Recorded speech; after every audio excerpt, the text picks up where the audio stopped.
धडकून गरजे शाहू छत्रपती जिगरात धडके दिल्लीला तडक राजे धडके धडके रयतेचे स्वप्न इथे घडते डंकार नभी धडकून गरजे शाहू छत्रपती जिगरात धडके दिल्लीला तडक राजे धडके धडके रयतेचे स्वप्न इथे घडते सुख रयतेच्या माथी बांधले जंगीरणी शिवराय लढले शिवबांचा हो योद्धा शाहू छत्रपती आमचे।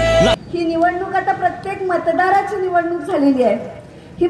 ही निवडणूक आता आपण सगळ्यांनी हातात घेतलेली आहे हेच आता विश्वास खोतांच्या भाषणावरून आपल्याला लक्षात येते। म्हणजे खरं तर आता आम्ही सुद्धा बोलण्याची गरज नाही, तुमची मानसिकता एवढी घट्ट झाली की मत देणार तर शाहू महाराजांना देणार, खासदार निवडून आणणार तर शाहू महाराजांना आम्ही खासदार निवडून आणणार आणि आपण योग्य दिशेनं चाललोय, वातावरण अतिशय योग्य दिशेनं चाललेलं आहे। आता शाहू महाराज निवडून आलेले आहेत हे फक्त 4 जूनला एक फॉर्मॅलिटी आहे, बाकी शाहू महाराज निवडून आलेत असं आज जरी म्हटलं तरी वावगं ठरणार नाही। आणि शाहू महाराज निवडून येणं ही काळाची गरज आहे, आपण लक्षात घेतलं पाहिजे। म्हणजे आज देशाची परिस्थिती बघितल्यानंतर देश ज्या हुकुमशाहीच्या दिशेनं निघालेला हे पाहिल्यानंतर तर यापूर्वी भारत सरकार असं ज्या देशाला संबोधलं जायचं तिथं आता मोदी सरकार, मोदीची गॅरंटी असे शब्द यायला लागलेले। बाबासाहेब आंबेडकरांनी म्हणून ठेवलेलं आहे बघा, लिहून ठेवलेलं आहे की जेव्हा देश व्यक्तिपूजेच्या मार्गाने जायला लागतोय तेव्हा त्या देशाची अधोगती सुरू झालेली असते। आता आपण जे लोकशाही महामानव बाबासाहेब आंबेडकरांनी ज्या राजर्षी शाहू महाराजांच्या समतेच्या विचारानं हे संविधान लिहिलं, ही घटना लिहिली, त्या घटनेच्या विरोधात कामकाज या सरकारचं सुरू झालेलं आहे। आपण लोकशाही सोडून हुकुमशाहीकडे या देशाला जाताना पाहायला लागलेलो आहे। मोदींनी काय केलं? आपल्याला फसवण्या व्यतिरिक्त दुसरं काहीही केलं नाही। 2014ला मोदींनी आपल्याला सांगितलं की सगळा काळा पैसा जो परदेशात गेलेला आहे तो परत आणणार आणि प्रत्येकाच्या खात्यावर 15-15 लाख तुम्हाला देणार। आम्हाला वाटलं खरंच खूप मोठा काळा पैसा परदेशात गेलाय आणि आता आम्हाला 15-15 लाख आमच्या खात्यावर येणार। कुणाला? दररोज हे जगण्याची लढाई करणाऱ्या प्रत्येक माणसाला 15 लाख म्हणजे एक आशेचा किरण मोदींच्या रूपाने दिसत होता। आले का हो 15 लाख? आले तुमच्या कुणाच्या खात्यावर 15 लाख? माझ्या तर काय आलेले नाहीये। त्यामुळे पहिल्या भूलथापेला आपण बळी पडलो। आम्हाला वाटलं खरंच मोदी आता परदेशात गेलेला काळा पैसा घेऊन येणार आणि आमच्या सगळ्यांच्या खात्यावर 15-15 लाख रुपये देणार। दुसरा घाला घातला तो जीएसटीच्या रूपाने घातला। जीएसटी जो पूर्वी कधी नव्हता, आम्हाला इन्कम टॅक्स भरावा लागत होता, पण आता शेतकऱ्यांच्या शेतीच्या अवजारावर जीएसटी आला, खतांवर जीएसटी आला, कीटकनाशकावर जीएसटी आला, रेशनमध्ये किराणा दुकानात विकणाऱ्या जाणाऱ्या किराणा मालावर रेशन आला, जीएसटी आला, आमच्या दररोजच्या खाण्यावरती सुद्धा जीएसटी आलेला आहे जो यापूर्वी कुठल्याही सरकारने लावला नव्हता, हे आपण लक्षात घेतलं पाहिजे। त्याच्यानंतर मोदींनी नोटबंदी केली की नाही? नोटबंदी आम्हाला वाटलं खरंच सगळा भ्रष्टाचार माजलेला आहे आणि नोटबंदी केल्यानंतर आता सगळं हे राष्ट्र हा देश स्वच्छ होऊन जाणार।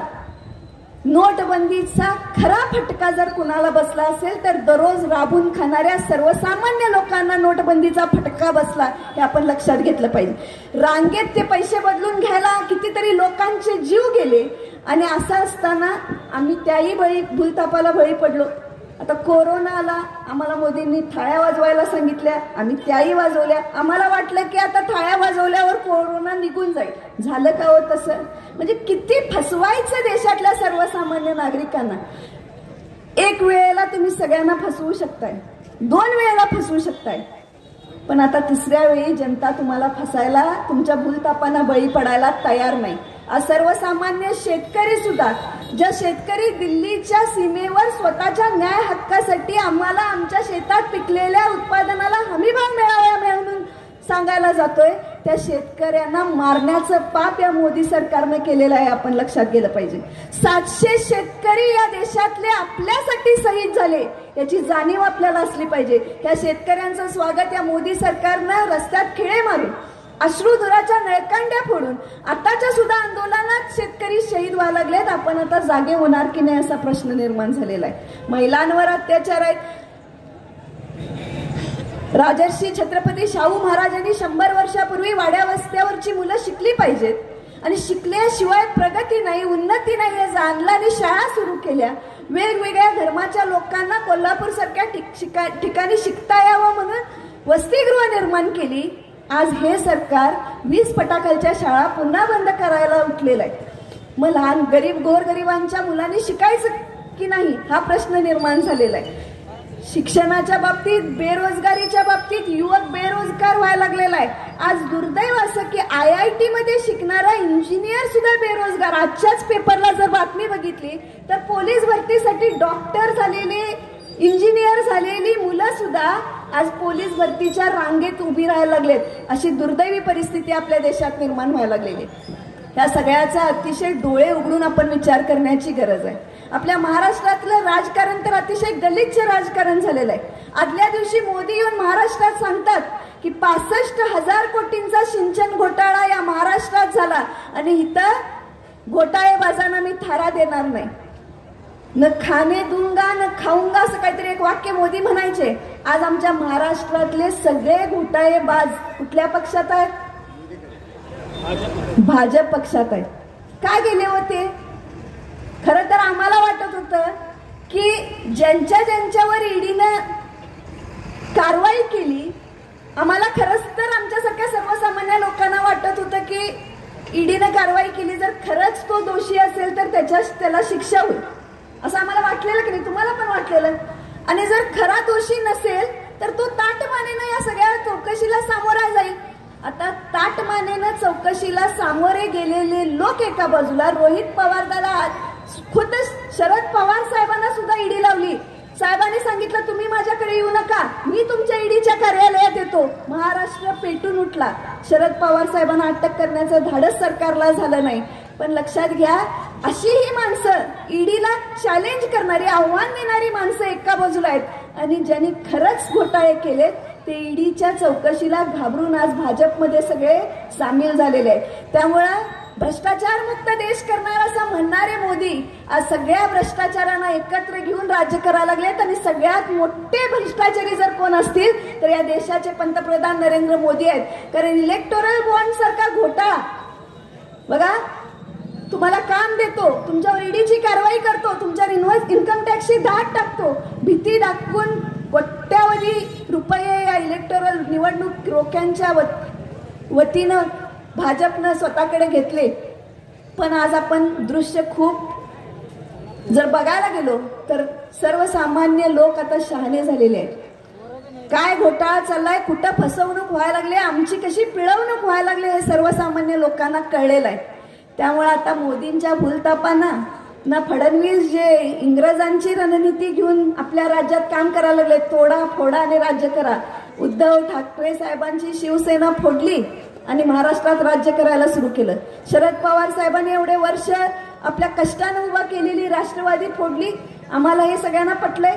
इथं जमलेल्या कुठल्याही सर्वसामान्य कार्यकर्त्याला शिवसेनेत झालेली ही फोड किंवा राष्ट्रवादी फोडलेले आपल्याला आवडलंय काय? हेच त्यांचं सगळ्यात मोठं पाप आहे, लक्षात घेतलं पाहिजे. त्यामुळे सर्वसामान्य नागरिक आता शाणे झालेले आहेत. आम्ही इथं येऊन तुम्हाला वेगळं सांगण्याची गरज नाही, पण तरी एक सूचना म्हणून तुम्हाला सांगते. येणाऱ्या 7 तारखेला जेव्हा आपण मतदानाला जाल, 2 पेट्या असणार आहेत. एका याच्यावर 16 आणि दुसऱ्या याच्यावर एकूण 23 आणि 1 24 नोटा. त्यामुळे पहिल्या मशीनवर बघायचं आपल्याला, पहिल्या मशीनवरचं पहिलं चिन्ह छत्रपती शाहू महाराज साहेबांचा हात आहे. पहिल्या क्रमांकाला हात हे बटन दाबल्यानंतर बटन दाबून बाहेर पडायचं नाही. तिथं व्हीव्हीपॅट मशीन ठेवलेलं आहे. बटन दाबल्यानंतर तुम्ही कुठल्या चिन्हाला मत दिलंय, आपण हाताला मत दिलंय, तो कागद त्या मशीन मध्ये पडताना आपल्याला दिसणार आहे. त्यामुळे प्रत्येक जागरूक मतदारानं मत दिल्यानंतर हाताचा तो कागद, ती चिठ्ठी खाली पडते की नाही, 7 सेकंद आपल्याला हाताची चिठ्ठी खाली पडताना दिसणार आहे. त्यामुळे सगळ्यांनी अतिशय जाणीवपूर्वक आपण दिलेलं मतदान त्याच चिन्हाला जायला लागलंय की नाही ह्याची खात्री करायची आहे. ते चिन्ह बघायचं आहे आणि मगच मतदान केंद्रातून बाहेर यायचंय. गडबडीनं हातासमोरचं बटन दाबून चिठ्ठी न पडलेली बघता बाहेर यायचं नाही. आपण सगळेजण सुज्ञ मतदार आहोत. चिठ्ठी आपल्याच हाताची पडली की नाही हे बघायचं आणि मग मतदारांनी बाहेर यावं अशी विनंती या निमित्तानं करते. कारण ही एक ऐतिहासिक निवडणूक आहे. छत्रपती शिवाजी महाराज आणि राजर्षी छत्रपती शाहू महाराजांच्या रक्ताच्या आणि विचारांच्या वारसदाराला मतदान करण्याची संधी या लोकसभेच्या निवडणुकीनिमित्तानं आपल्याला मिळालेली आहे.